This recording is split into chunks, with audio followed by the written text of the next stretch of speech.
안녕하세요. 오늘도 사연살롱을 찾아주셔서 감사합니다. 두 아이를 키우고 있는 30대 여성이에요. 우리 부부가 이혼을 하긴 했지만 서로 마음이 떠나서 그런 건 아니었어요.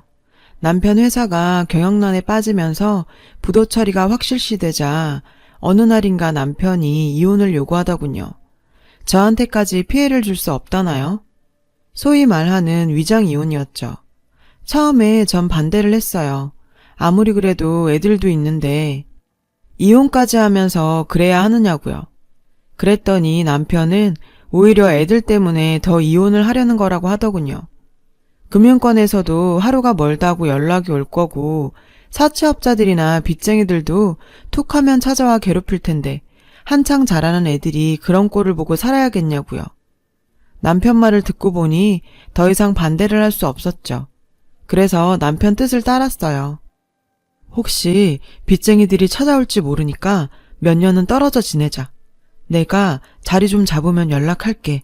애들 양육비도 보내주고. 그러니까 여보, 우리 조금만 고생하자. 이 말을 끝으로 남편과 헤어졌어요. 전 그 길로 아이들을 데리고 친정으로 향했죠. 친정집이라고 해봐야 실상은 오빠네 집이었지만요. 몇 년 전 아빠가 돌아가시고 오빠네가 친정에 들어와 엄마를 모시고 살고 있거든요. 그러니 올케 언니한테 눈치도 보이고 한편으론 미안하기도 하고 친정살이가 시집살이보다 더 불편했죠. 시어머니 모시고 사는 것도 힘든데 애 둘 딸린 시누이까지 데리고 살아야 하니 얼마나 기가 막히고 화가 나겠어요. 저라도 싫죠. 그래서 오빠랑 올케 언니랑 상의한 끝에 오빠네가 분가를 하기로 했어요. 부모님 댁으로 들어오면서 전에 살던 아파트는 전세를 놓고 있었거든요. 마침 전세 기간도 끝나서 집 문제도 해결이 됐고 올케 언니도 힘이 들었는지 좋아하더라고요. 몇 년 뒤 남편과 다시 합치겠지만 그래도 엄마는 제가 모시기로 했고요. 결과적으론 다들 만족스럽게 결말이 난 거죠. 전 당장 일을 구해야 했어요. 수중에 남아있는 돈이라곤 남편과 헤어질 때 남편이 마련해준 500만 원이 다였거든요. 그래서 엄마한테 아이들을 맡겨놓고 백화점 아동복 매장에서 파트타임으로 일을 하기 시작했어요. 주말엔 갈비집에 나가 서빙을 했고요. 주변에선 대학까지 나온 사람이 그런 몸 쓰는 일을 해야 하냐고 좀 더 편한 일을 찾아보라고 했지만 말이 쉽죠. 편하고 돈 많이 주는 자리가 경단 여인 절 위에 존재할까요? 어림도 없잖아요. 그리고 전 아이들을 데리고 먹고 살아야 한다 생각하니 힘든 거, 창피한 거 생각할 겨를이 없더라고요. 내 새끼 굶기지 않고 먹이고 입히고 살 수만 있다면 뭐든 할 기세였죠. 그렇게 반년쯤 지났을 무렵 제가 일하던 백화점 매장에서 우연히 대학 동기를 만났어요. 몇 년 전 이혼을 하고 현재는 인터넷 쇼핑몰을 운영하고 있다고 하더군요.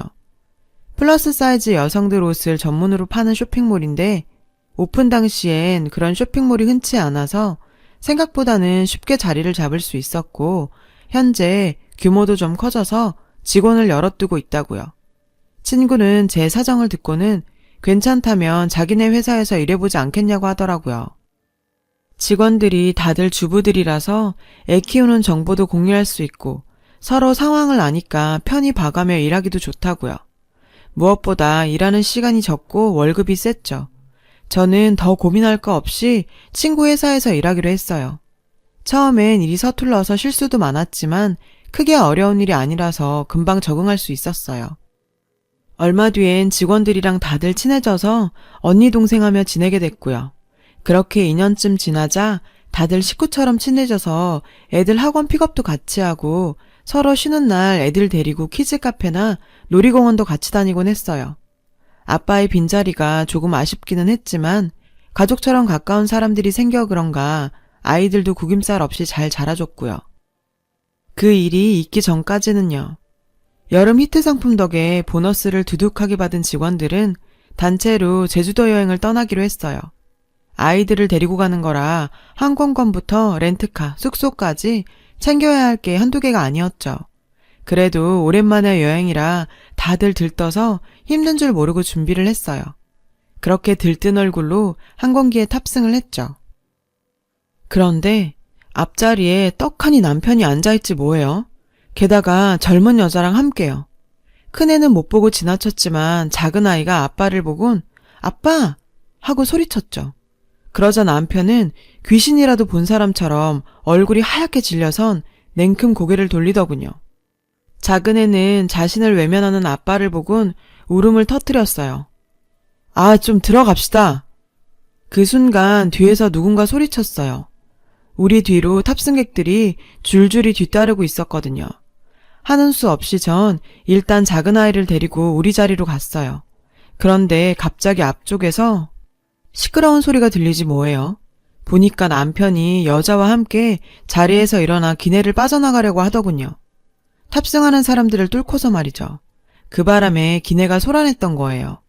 승무원은 남편과 여자에게 주의를 주며 자리에 앉아달라고 했죠. 그 모습을 보자 대충 상황을 알겠더라고요. 내가 남편한테 속았다는 걸요. 남편과 여자는 기어이 기내를 빠져나갔어요. 하지만 전 그런 남편을 잡을 수 없었죠. 제 옆에는 아이들이 있었으니까요. 작은 아이는 연신 아빠를 찾으며 칭얼댔고 상황을 모르는 큰아이는 그래도 자기가 형이라고 동생을 달래더라고요. 아빠는 백밤 자고 온댔어. 그러니까 울지 말고 기다려야지. 뚝. 순간 울컥했어요. 어린애들은 이렇게 서로를 다독이며 보고 싶은 마음도 참고 아빠를 기다리는데 아빠라는 인간은 제 자식도 버리고 젊은 년이랑 저러고 있다니. 제주도에 도착하자마자 전 남편한테 전화를 걸었어요. 없는 번호라고 나오더군요. 그래서 남편한테 이메일을 보냈죠. 어떻게 된 상황인지 설명해달라고. 메일을 보는 즉시 전화하라고요. 그날 밤 메일 수신 확인을 해보니 남편이 제 메일을 읽긴 했던데. 하지만 제주도에서 돌아오고 일주일이 지났는데도 남편의 전화는 없었죠. 저라는 사람은 감정이 고스란히 얼굴에 드러나는 사람이라 직장 동료들도 저한테 무슨 일이 있다는 걸 눈치챘던 모양이에요. 그중 가장 친하게 지내는 언니가 무슨 일 있냐고 묻더라고요. 다들 걱정한다고. 전 상황을 얘기해줬어요. 그랬더니 남의 부부 일이라 끼어들긴 그렇지만 아무래도 너 내 남편한테 당한 것 같다. 업체에 부탁해서 한번 알아봐. 더 늦기 전에. 저 역시 내심 그런 마음은 가지고 있었지만 솔직히 겁이 났어요. 잔인한 진실을 받아들이기 힘들 것 같았거든요. 그날 밤 밤새 고민을 했어요. 그리곤 업체를 찾아가 남편의 뒷조사를 의뢰했습니다. 결과가 나오기까지는 한 달여의 시간이 걸렸어요. 역시나 예상이 맞더군요. 남편의 회사 사정은 부도가 날 정도로 심각한 상태는 아니었지만 남편은 고의로 부도를 냈던 거예요. 직원들 몰래 엄청난 돈을 다 챙긴 뒤였고요. 그리고는 상간녀한테서 낳은 딸의 출생신고 때문에 서둘러 저와 이혼을 했던 거였죠. 위장이혼이라고 속이고선 말이에요. 현재 근교의 고급 타운하우스에서 상간녀와 함께 살고 있다고 하더군요. 조사 결과를 듣는 내내 전 피가 거꾸로 솟는 것 같았어요. 당장이라도 달려가 이 연놈들의 머리채를 잡고 싶었죠. 하지만 그런다고 뭐가 달라지겠어요. 순간일 뿐인데 그보다는 남편과 상간녀한테 평생 기억될 상처를 주는 게 낫겠다 싶었죠. 그래서 끓어오르는 분노를 참고 이성적으로 판단하려고 노력했어요. 알아보니 이런 경우 제가 청구할 수 있는 소송은 두 가지더군요. 하나는 남편에 대한 재산분할 청구 소송이고 다른 하나는 상간녀 위자료 청구 소송이었죠. 전 두 가지 모두 하기로 했어요. 문제는 남편과 이미 이혼을 한 상태고 헤어질 땐 남편으로부터 500만 원을 받았기 때문에 이게 조금 문제가 됐죠. 하지만 법원 판례를 찾아보니 저와 유사한 경우로 남편의 은닉된 재산에 대해 재산 분할을 받은 분이 있더라고요. 더군다나 전 남편이 위장이혼을 종용한 거라 그분보다 조금은 더 유리했죠. 먼저 저는 남편의 신상을 인터넷 사이트에 올렸어요. 남편은 분명히 자리를 잡으면 양육비를 보내주겠다고 약속했었지만 지금껏 단 한 번도 아이들의 양육비를 보낸 적이 없었거든요. 결심한 대로 변호사를 선임해 재산분할 청구 소송과 상간녀 위자료 소송도 진행했죠. 그러자 얼마 뒤 남편으로부터 전화가 왔어요. 만나자고요. 남편은 상간녀와 둘이 나왔더군요. 제 앞에서도 두 인간은 뻔뻔스럽게 여보 당신이라 부르며 부부 행세를 톡톡히 했어요. 그리곤 돈 봉투를 내밀더라고요. 봉투엔 2천만 원이 들어있었어요. 이 사람이 당신한테 주는 위자료야. 이미 알아봤겠지만 상간녀 위자료 소송 걸어봤자 받을 수 있는 건 1,000에서 2천 남짓이야. 그래도 이 사람이 당신 처지를 생각해서 통 크게 2천만 원이나 주는 거니까 고맙게 생각하라고. 그리고 이건 애들 양육비야. 2년치 밀린 거랑 1년치 선불금이야. 그러니까 다음부턴 인터넷에 내 신상 올리는 건 그만두고. 그거 내가 걸자고 들면 당신 나한테 소송당할 수도 있어. 남편은 3,600만 원이 든 돈 봉투를 거지동냥하듯 제 앞에 툭 던지며 거들먹거렸어요. 아, 그리고 재산 분할 거는 사실 내가 가진 게 별로 없어서 말이야. 나도 이 사람 집에 얹혀 사는 처지라 줄 돈이 없네. 번들거리는 쌍판떼기를 들이밀며 징그럽게 웃는 남편을 보니 침을 뱉어주고 싶었지만 사소한 행동으로 큰일을 망칠 수 없어 꼭 참았죠. 그래? 근데 그 집 당신 돈으로 산 거잖아? 당신이 뭘 모르나 본데 수표엔 각각이 고유 번호란 게 있어. 당신 회사에서 돈 빼내면서 숨겨뒀던 수표. 그 수표로 산 집이던데? 게다가 이 여잔 당신이랑 살기 전까지 카드빚에 사채빚까지. 재정이 개판 5분 전이었고 말이야. 그런 주제에 10억이 넘는 집을 무슨 수로 사니? 집 빤스 한 장 사입을 돈도 없는 년이. 설마 신혼부부 보금자리 대출 받았다는 씨알도 안 먹힐 거짓말 하려는 거면 지금 당장 넣어둬. 그런 개수작에 넘어갈 애가 아니니까. 당신도 알지? 나 당신보다 학벌 좋은 거. 그 학벌은 돈 주고 딴 거 아니야. 니깐 놈이 안 돌아가는 짱구 좀 굴리고 이 자리에 나온 모양인데 어림없어. 게다가 당신 은닉재산은 이미 똑똑한 내 변호사들이 10원짜리 한 장까지 탈탈 털은 지 오래야. 그 사람들도 많이 털어내야 수임료를 더 받기 때문에 아주 섬세하고 꼼꼼하게 털었으니까 꼴값 떨지 말라고. 여보, 그럼 우리 다 털리는 거야? 어떡해, 우리 집 저 여자한테 먹히는 거냐고. 상간녀는 그제야 상황 판단이 됐는지 남편을 잡고 짜증을 내기 시작했어요. 그러자 남편은 오히려 더 짜증을 내며 아 시끄러. 이봐. 아니 여보, 내 얘기 좀 들어봐. 내가 나 혼자 살자고 이런 거 아니잖아. 누군 내 손으로 내 회사 부도 내고 싶었겠냐? 사실 가만두면 전보단 못해도 굴러갈 수 있는 회사였어. 근데 내가 다 우리 애들 잘 먹이고 잘 입히려고 고의로 부도까지 내가면서 돈 챙긴 거 아니냐고. 피 같은 내 회사 나도 피눈물 흘리며 날렸다. 그런 내 노고도 좀 알아주라. 어? 나 이 돈 내가 먹으려는 거 아니야. 다 우리 아들들한테 남겨주려고 진작부터 마음먹고 있었다고. 그러니까 변호사 수임료 뜯기지 말고 우리끼리 정리하자고. 뭐? 당신 왜 저 여자가 당신 여보야? 여보는 나지 나. 법적으로도 내가 당신 아내라고. 그리고 왜 당신 돈을 저 여자애들한테 줘? 우리 딸은? 당신 딸은 어쩌고? 돈 얘기가 나오자 상간녀는 본색을 드러내며 성과를 부리기 시작했어요. 아휴, 이 여편네야. 손발이 맞아야 도둑질도 하지. 지금 그게 뭐가 중요해? 일단 상황은 막아야지. 너 돈 없이 살 수 있어? 그니까 입 좀 닥치고 가만히 있으라고. 아주 가관도 아니었죠. 불과 5분 전까지만 해도 세상 지들만 사는 것처럼 공공장소에서 들러붙어선 물고 빨고 난리 부르스를 치더니 이젠 세상이 지들 뿐인 것처럼 싸우기 바쁘니.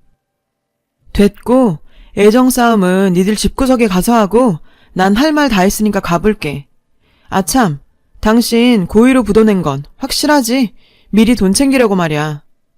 그렇다니까 몇 번 얘기해. 고마워. 녹음이 잘 안 됐을까봐 확인차 물어본 거야. 아, 나 이거 다 녹취했거든? 아무래도 소송 거는데 당신 확답이 필요할 것 같아서. 그럼 다음에 법정에서 봐. 그리고 그쪽도 고마워요. 폐기 처분도 안 되는 저런 남자를 대신 치워줘서. 내가 참 그쪽한텐 고맙고 미안하네. 여보, 그게 무슨 소리야? 소송이라니. 도대체 무슨 소송인데 내 녹취가 필요해? 여보! 여보! 남편은 애타게 절 불렀지만 전 뒤도 안 돌아보고 쌩하니 빠져나왔어요. 이 소송 과정에서 남편으로 인해 줄도산을 맞았던 하청업체 사장님들과 제대로 퇴직금조차 받지 못했던 전 직원들 몇몇과도 연대에 형사고발까지 했고요. 제가 녹취한 파일을 경찰에 넘기자 하청업체 사장님과 전 직원들이 고맙다고 몇 번이나 인사를 하더군요. 이 사람들도 저처럼 남편을 믿었다가 배신당한 사람들이다 생각하니 남일 같지 않았거든요. 현재 남편에 대한 소송건은 진행 중이에요. 증거나 증인은 차고 넘치니 승소는 따놓은 당상이라더군요. 사실 승소야 뻔한 일이라 걱정은 안 돼요. 제 걱정은 오직 아이들 뿐이죠. 아직은 아빠에 대한 그리움이 더 클 나이니까요. 하지만 언젠간 아이들도 오늘의 제 행동을 이해해 주리라 믿어요. 회사 동료들은 이렇게 된 거 재산 분할이라도 제대로 받고 이참에 새 인생 살라더라고요. 그딴 놈 일찌감치 잘라낸 것도 제 복이라며 그래도 남들은 돈도 못 받고 헤어지는데 돈이라도 챙기게 됐으니 얼마나 다행이냐고요. 네, 맞아요. 생각지도 못했던 돈도 생기고 좋죠. 하지만 지난 10년간 믿고 살았던 남편에 대한 배신감과 상간녀에 대한 상처는 아물 때까지 시간이 걸릴 것 같아요. 10길 물속은 알아도 한 길 사람 속은 모른다더니 옛말 틀린 거 하나 없어요. 그래도 한때 사랑했고 그래서 가정까지 꾸렸던 남자인데 제가 모르는 이런 모습을 가진 사람인 줄은 꿈에도 몰랐거든요. 여러분은 저처럼 사랑에 울고 사람에 속는 일 없으시길 바래요. 지금까지 제 사연을 들어주셔서 감사합니다. 여러분, 사연 댓글에 응원과 현명한 조언 부탁드려요. 좋아요와 구독은 저에게 큰 힘이 됩니다. 오늘도 좋은 일 가득하세요.